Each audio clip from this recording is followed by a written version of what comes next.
spoiler alert, it was Raya.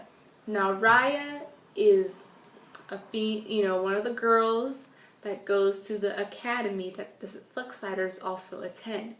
And by the way, Jake Armstrong has a huge crush on Raya. So, and I knew it was her the moment that episode of the museum field trip came out. I was like, oh, it's Raya. She's Blind Strike. I mean, for one, in previous episodes, she says, the Flex Fighters are kind of like, for me, I don't like them that much. And I just thought she was being kind of like emo about it, like her gloomy, dark self. I just thought she didn't like anything. But I'm like, oh, she doesn't like them because she's Blind Strike and those are her enemies, basically. That's why she doesn't like them.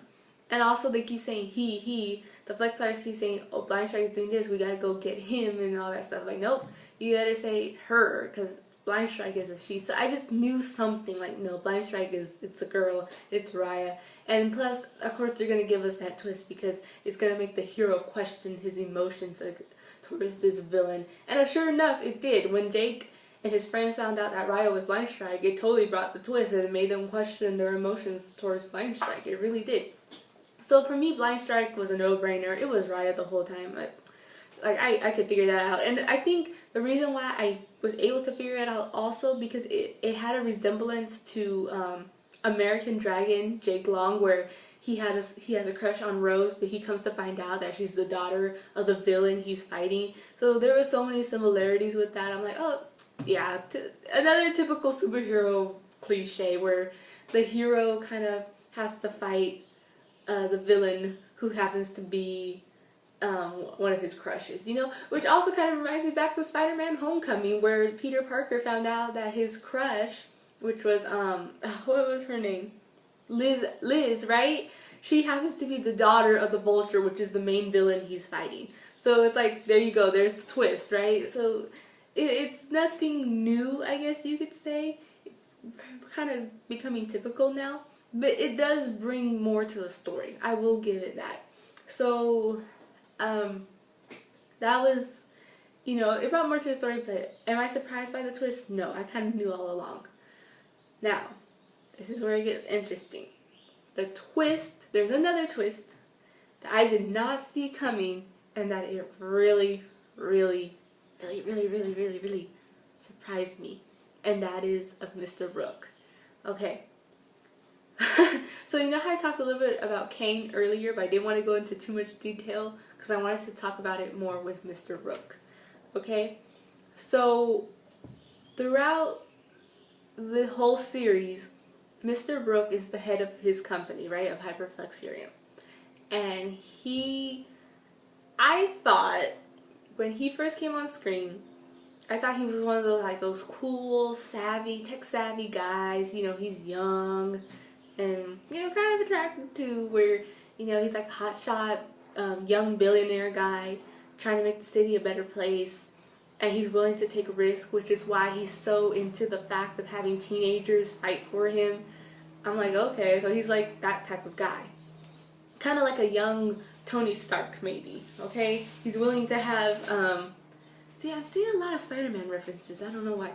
So kind of like Tony Stark, where he's willing to get a teenager to fight alongside crime with him. I was kind of seeing that, so I thought he would be like a young Tony Stark, okay? He has his company, he's willing to have teenagers fight along his side fight along crime, and all that other stuff. And then Kane there being kind of like pessimistic, like, why are you having these teenagers fight for us and all that stuff? And Mr. Rook would be like, just give them some slack, they're trying to get used to their new powers. So I thought Mr. Rook would be a cool guy, right? And then okay. Now okay, so I'm like, okay, Mr. Rook, you seem kind of cool, but then this is where I got kind of like, not suspicious of him, but like, kind of like, what's up with you, dude? Because if you notice in every episode of the show, all the villains, whether it was Circuit Stream, the mobster guy who turned to smoke, and the Freak Sisters, they all had a problem with Mr. Rook. And I always wondered why. Like, what did he do to you? Kind of thing. Like, Mr. Rook, come on, you gotta keep your friends. like, what are you doing? You know, you keep putting your friends to the side. What's up, man? So I just thought that was kind of odd. You know, like Mr. Rook is this cool tech-savvy guy, but he can't keep a friend. All his friends keep getting revenge on him. Like, what's up with that? So I thought that was kind of weird. And then going back, excuse me, going back to Mr. Kane, when he was remembering his past about being like a gangster and the mob when he was a teenager, but he decided to leave that life for a better life. And then when you see one of his mobster bosses going to jail, Mr. Kane's in the courtroom. And I thought he would be like one of the bad guys trying to get the mobster out. And if you guys know what I mean, I'm talking about Stretch Monster. I thought Kane was Stretch Monster because Kane was in the courtroom watching his former mobster boss go to jail. And then next thing you know, the next scene, you see Stretch Monster go into the cell trying to give the mobster, you know, some new chemical drug to get his new powers. So this whole time I thought Kane was Stretch Monster. And by the way, just a quick overview of Stretch Monster. Stretch Monster is the he's like the bad guy trying to get everybody to. Basically, he's the one creating all the villains. He's giving them this type of chemical to get their powers and to fight against the Flex Fighters. That's basically who Stretch Monster is.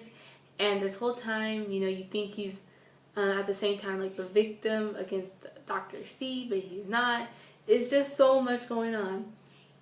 And then come to find out, you find out Kane is not the bad guy, so he's safe. Then you find out about Dr. C. You think this whole time she's the bad guy. Turns out no, because Stretch Monster was trying to get, you know, even with her. And so she's not the main bad guy you have to worry about. Okay, now this is where the surprise comes. At the very last episode, the Flex Fighters find out, dun dun dun, Mr. Rook is Stretch Monster. Sorry guys if I had to like go through all these loops and everything, because a lot does happen in terms of like the mystery of that the Flex Fighters are trying to solve. They're trying to figure out who these villains are and why they're doing what they're doing. You kind of find out that the guy who provided them with all these tools to be a superhero happens to be their #1 arch enemy. So it was a big shock to me that Mr. Rook is Stretch Monster, and it was so jaw-dropping. Like, no way. If you guys would have seen my reaction to that, I was just like, no. And then that's why then later on it made sense why all these people were against Mr. Rook, because he's Stretch Monster. He's not what he appears to be. And what sucks is that Kane, you know, he thought he could work for Mr. Rook. Sorry, he thought he could work for Mr. Rook, you know, trying to get a better life, but he's actually secretly working for someone bad, another mobster, I guess you could say. So, and then Dr. C, she's not the main bad guy at all. She was betrayed by Stretch Monster or Mr. Rook, and he made it seem like her death happened, but she is actually trying to do the right thing, trying to stop Mr. Rook from taking over the entire city, which he kind of already did. And then Blind Strike, Raya, you think she's the bad guy too, and she's not. So the good thing is when the Flex Fighters finally find out the truth about Mr. Rook, about Stretch Monster, Dr. C and Blind Strike take in the Flex Fighters. They help them, you know, recover, I guess you could say, after their fight with Mr. Rook. And then Mr. Rook, he makes the Flex Fighters seem like the new villains of Charter City. And I'm like, and that's basically how season 1 ends. Season 1 ends with Mr. Rook making the Flex Fighters seem like the bad guys. But Jake, he's not going to have it. He's like, no, we have to do something about this. So I guess that's where season 2 is going to go in. But yeah, other than that, I think that was the bigger shock for me, was Mr. Rook revealed as Stretch Monster. You think all these other villains, you think it was totally somebody else. Like, no way it could be Mr. Rook. No way. And you kind of find out that it was him all along. You know, it wasn't Kane, it wasn't Dr. C, it wasn't Raya. No, it was Mr. Rook. So that for me was like, oh my gosh, no way. I had to rewind it, like that scene when he reveals himself to be Stretch Monster so many times, because I was just like, no. But yeah, I think now going on into the story category of this show, that's where I think the show is very strong in terms of like, it's not what you expect. Yeah, there is the whole superhero cliche, like I mentioned before. Like, I noticed a lot of Spider-Man references. Don't reveal your identity. Your love interest happens to be on the other side, meaning like she's like turns out to be a villain and all that other stuff. Yeah, there are some superhero cliches in the story, but what makes this show so good is its characters. I really like their characters, especially the twist of Mr. Rook being the villain. That was something I did not see coming, and that for me is what raised the show top notch, because that is what you call creative storytelling. So that's my opinion on it. I'm really looking forward to season 2. I want to see what happens. That's how you, like I said, that's how you make a good story. You want people to know what's going to happen next. And the fact that season 1 left us hanging, I'm like, oh, the bad guy won in a way. No, season 2 has to come to show what's going to happen with these good guys. Kind of like, in a way, like Avengers Infinity War, right? I'm going to make a comparison here. The bad guy wins, the heroes lose. We need the next story so that we can see how the heroes come up with a plan B to defeat the villain. So, I need that right now in my life. I'm like, oh, I need something to... So if you guys know when season 2 is coming back, just let me know.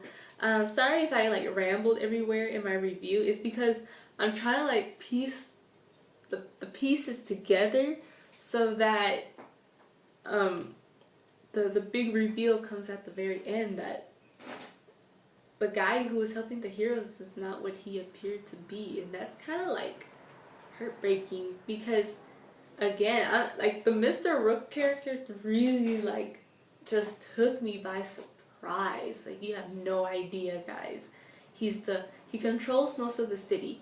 He created the villains. He gave the heroes their equipment.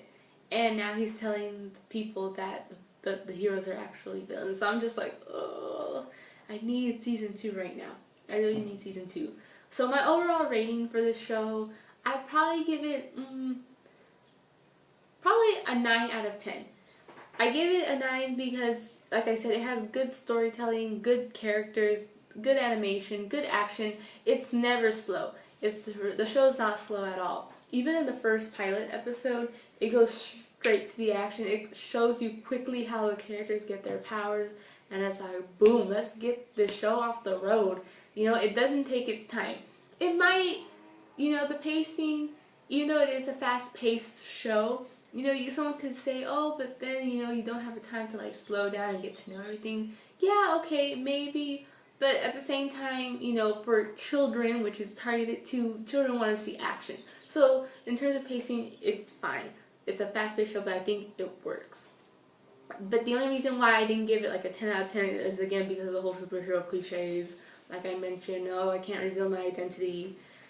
And my girlfriend turns out to be the villain, blah, blah, blah. But at the end, when you really think about it, it's a good thing that they did use those superhero cliches, because imagine if Mr. Rook did find out who the Flex Fighters really were. Oh my gosh, he would definitely go after their families. And when you think about it, the girlfriend technically isn't a villain. Raya is actually a good guy, because she's against Mr. Rook too, knowing for who he really is. So in a way, the superhero cliches were kind of used to their advantage for the story. Yeah. But anyway, you guys know what I mean. But yeah, I'm really looking forward to season 2. If you guys know when season 2 is coming out, let me know, because I really need to see the Flex Fighters kick Mr. Rook's butt. But yeah, that's all I gotta say.